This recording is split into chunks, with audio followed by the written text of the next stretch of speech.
Details చూస్తే గుంటూరు జిల్లా కొలనుకొండలోని హరే కృష్ణ గోకుల క్షేత్రాన్ని సీఎం చంద్రబాబు సందర్శించి పూజలు చేశారు. గర్భాలయంలో నిర్వహించిన అనంతశేష స్థాపన కార్యక్రమంలో ఆయన పాల్గొన్నారు. వెంకటేశ్వర ఆలయ నిర్మాణంలో భాగంగా అక్కడ అనంతశేష స్థాపన చేశారు. అంతకుముందు అక్కడికి చేరుకున్న చంద్రబాబు ఆలయ నిర్వాహకులు ఘన స్వాగతం పలికారు. ఈ కార్యక్రమంలో సుప్రీంకోర్టు విశ్రాంత ప్రధాన న్యాయమూర్తి జస్టిస్ ఎన్వి రమణ పాల్గొన్నారు.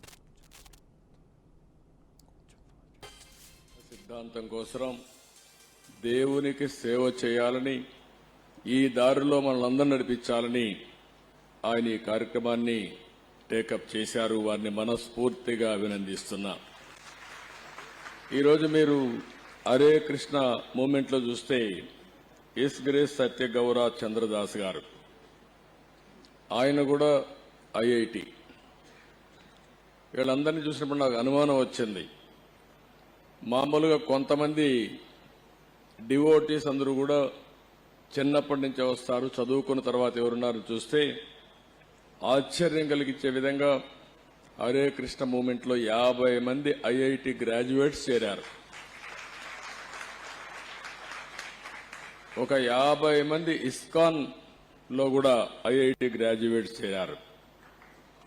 ఇది ఆలోచించినప్పుడు ది బెస్ట్ బ్రెయిన్స్ ఒక నమ్మిన సిద్ధాంతం కోసం, ఈ దేశం యొక్క సంస్కృతి సాంప్రదాయాల్ని కాపాడడం కోసం జీవితాన్ని త్యాగాలు చేశారు.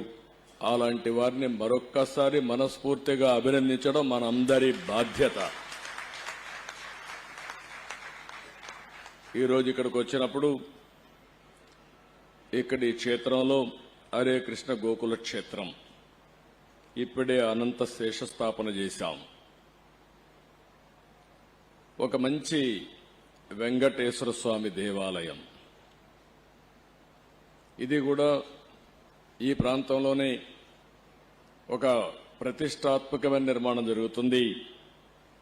216 అడుగుల ప్రధాన గోపురం ఇది. ఈ గోపురంలో మనం చూస్తే వెంకటేశ్వర స్వామి, రాధాకృష్ణ దేవాలయం నిర్మించడం కోసం తలపెట్టారు.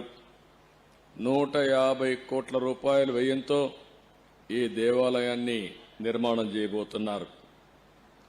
అయితే ఇక్కడ మనందరూ కూడా గుర్తుపెట్టుకోవాల్సింది, ఇది ఒక ఆధ్యాత్మిక కేంద్రం, సామాజిక సాంస్కృతి కేంద్రం కావాలని మనస్ఫూర్తిగా ఆకాంక్షిస్తున్నా. నాకు అనిపిస్తుంది, ప్రార్థనాలయాలు ఏ మతమైనా కావచ్చు, కానీ ఇవి కానీ లేకపోతే ఇప్పుండే జైళ్లు చాలవు.